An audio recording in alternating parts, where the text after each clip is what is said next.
Good afternoon, everyone. I think I know most of you. I'm Lori Lockney, the Chief Operating Officer. We do want to welcome you to another JCHC University program. We're in the middle of our winter semester, so I'm sure all of you have been very good students and getting A on all of the tests, right? So I do want to let you know that the next one is going to be next Monday at 2 o'clock, and I will be doing one on the history of covered bridges in New Jersey at our village apartment buildings. But it is with great pleasure and delight that I'm here to introduce our instructor for this semester's course, which is Miss Lori Mayer. Miss Mayer is an attorney with Nagel Rice and has also worked with JCHC on different cases for us, and she is a wonderful attorney, and she is going to be talking about the history of women's rights in America. So please join me with welcoming Miss Mayer.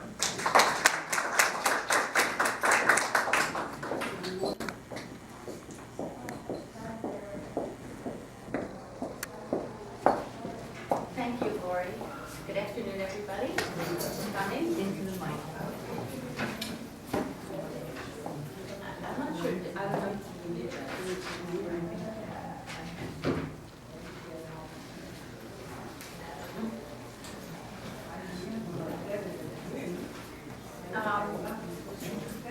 So I'm here today to talk about the history of women's rights, mainly in New Jersey. Into the mic. Into the mic? Okay. Mainly in New Jersey, but partly in the United States.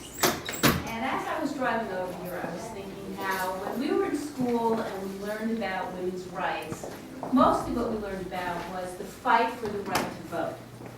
Right? We learned about the women's suffrage movement and the 19th Amendment.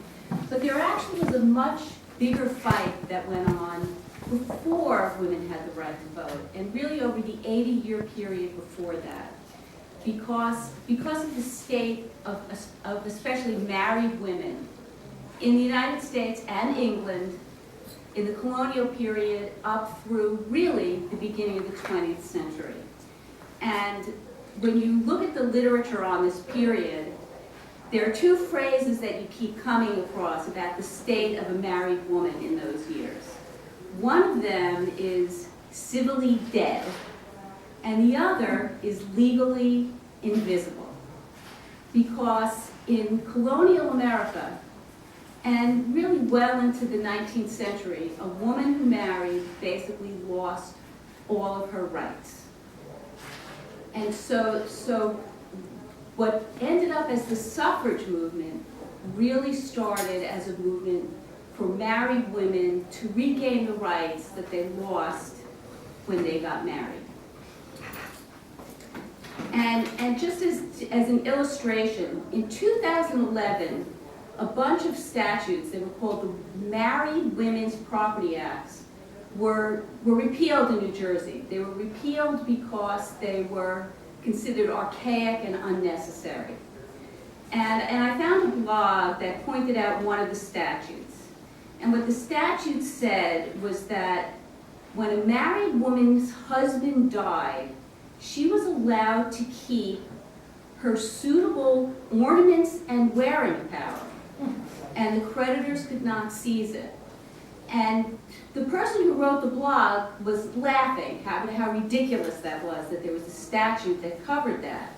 But I think it brings home how precarious the situation of a married woman was in that time period, that they had to pass a statute to keep her husband's creditors from seizing her jewelry and her clothing. Could you repeat the time schedule of that? Well, I'll go over it. So the statutes were passed in New Jersey beginning in 1852, and I think the last one was 1927.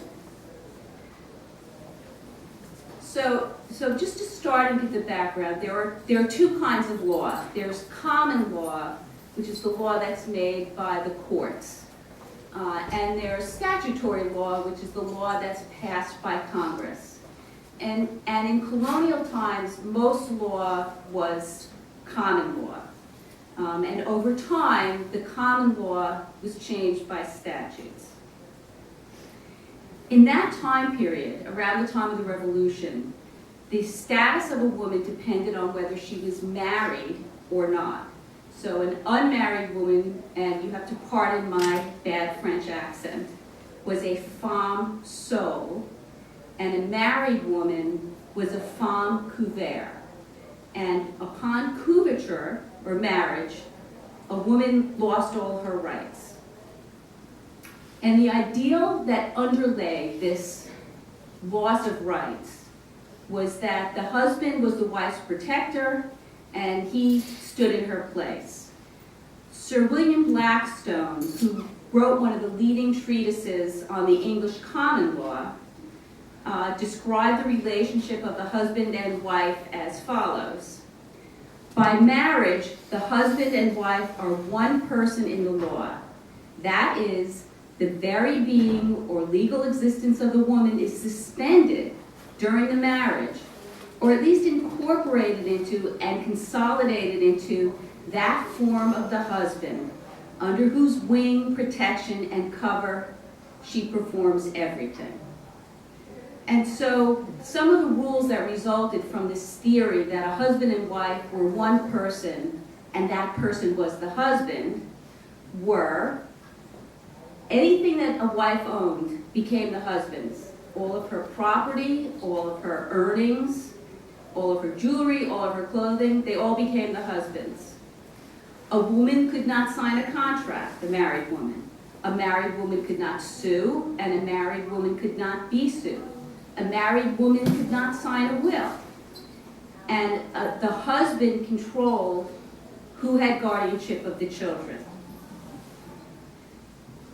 There were complicated rights dealing with real estate. If a married woman owned real estate in her own name, she continued to be the owner of the real estate, but her husband controlled it.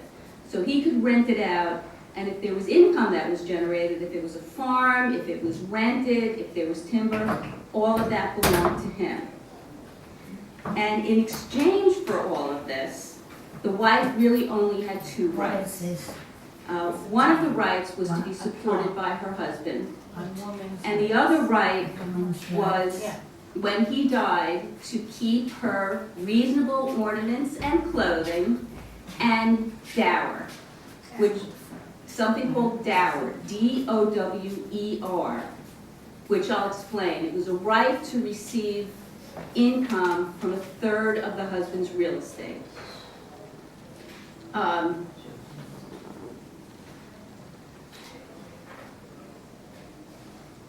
So to explain dower, it was really a life estate. So any real estate that a man owned at any time during the marriage, the wife had a right to income from 1/3 of it. And it was a complicated process because if the husband died, you had to value his property, and then some of the property was assigned to the wife. And there are a lot of cases dealing with what the wife was entitled to receive. But the bottom line was that she had a right to receive income from a third of his real estate that was owned during the marriage, even if he had sold it. So that if the husband owned real estate while they were married and he sold it without the wife's consent, she could go to the new owner after he died and say, I'm entitled to part of the income from this real estate. So it was a powerful right. A man had a corresponding right to the wife's real estate. It was called courtesy, C-U-R-T-E-S-Y, which derives from the word curtilage, which is the land around a house. But the husband's rights were a little different, because the husband only had rights if the couple had children that were born alive. But if they were born alive, his rights extended to the income from all of her property. And dower and courtesy actually existed in New Jersey until 1980. And by statute, it was changed from income from a third of the property to income of 1/2 of the property. And that change was made in 1929. They also eliminated the requirement that there be children for the husband to have his rights, so that the rights were parallel. But you still have situations today where you have long married couples that owned real estate before 1980, and there are dower and courtesy rights in that real estate. But now New Jersey has done away with that, and there really are only two corresponding rights. One is what's called the right to live in the principal marital residence, which is if you're married, you have a principal residence, each of you has a right to live in that house. And for example, if the house is in one person's name and they mortgage the house, and the other person who doesn't own it doesn't sign that mortgage, they can't be forced out of the house if there's a foreclosure, which is why the banks always make both spouses sign. The other right that New Jersey has in lieu of the dower is there's a right to a forced share of your spouse's estate. And it's a very limited right. Basically, if your spouse dies, at the end, you have to have assets worth at least 1/3 of what the person who died owned.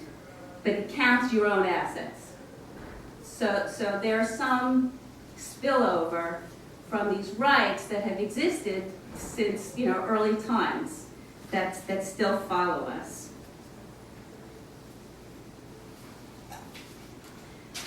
Now, women in this period, in the colonial period in the 1800s, were not without protection. One of the ways that people protected their daughters was by trusts. So that if a woman was getting married and her parents wanted her to have some money of her own, they would set up a trust the same way you do it today. And the courts recognized those, that the trustee had the power over that money, not the husband, and it belonged to the wife. And the other thing people did was they had prenuptial agreements, and those also were enforceable against the husband. Interestingly, these were much more common in the South than in the North. And that was because land was so important in the South, and it was important to keep it together. So that you see cases where a family will leave the plantation to the daughter as well as the slaves in trust, and if the woman dies, it goes back to whoever the trust says it goes to, and the husband doesn't get to keep either the plantation or the slaves. And slaves in the South were actually considered part of the land. They were not. In the North, they were considered personal property like your furniture. Another thing that I saw as I was preparing for this today was that the courts actually tried to protect women. And one of the issues that you see in a lot of the cases is a husband is not supporting the wife, either because he's just not a good guy or because there have been financial trouble. And the wife goes out and earns money. And then the husband's creditors sue and say, well, a wife's earnings belong to her husband, and so we want that money.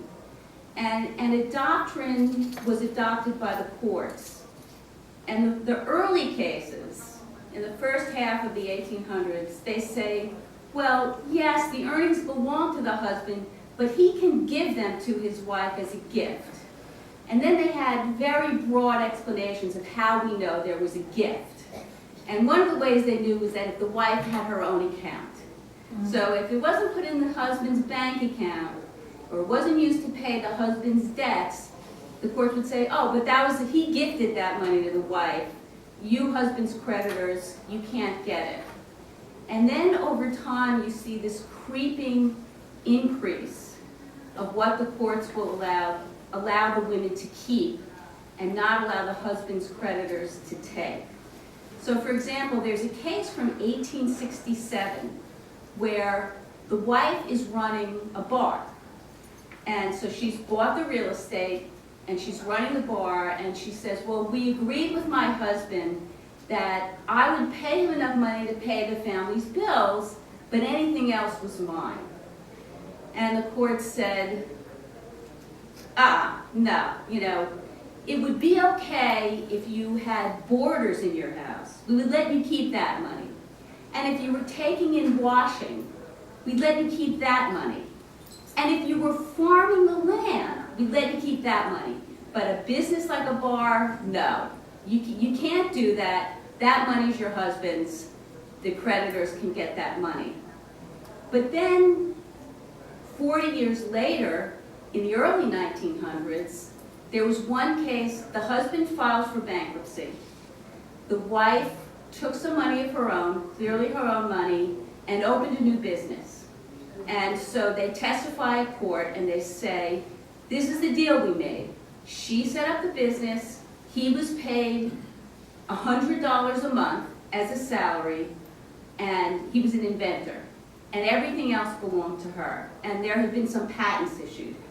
And the trial court said, this is ridiculous. It was the husband's business, the creditors can take the profits. And the Court of Appeals said, no, sounds good to me.